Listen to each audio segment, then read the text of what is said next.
Syederalun SD Negeri 1 Banda Sakti Luxmawe menggelar pameran berbagai hasil kreativitas para siswa di halaman sekolah tersebut pada Sabtu 27 Mei 2023. Kegiatan yang ramai dikunjungi warga terutama para wali murid tersebut secara resmi dibuka Kepala Dinas Pendidikan dan Kebudayaan Kota Luxmawe, A. Haris.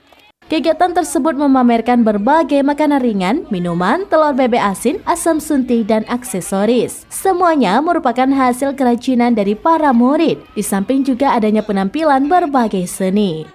Kepala SD Negeri 1 Banda Sakti, Effendi SPD MPD menyebutkan, kegiatan pameran dengan tema panen hasil karya siswa ini digelar dalam upaya pengenalan kurikulum merdeka, di mana setiap Sabtu digelar proyek penguatan profil pelajar Pancasila atau P5.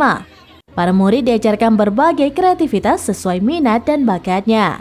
Hasil kreativitas murid dalam setahun terakhir dipamerkan dengan harapan terus meningkatkan motivasi para murid agar lebih kreatif ke depannya, di mana pameran ini akan menjadi agenda tahunan sekolah tersebut.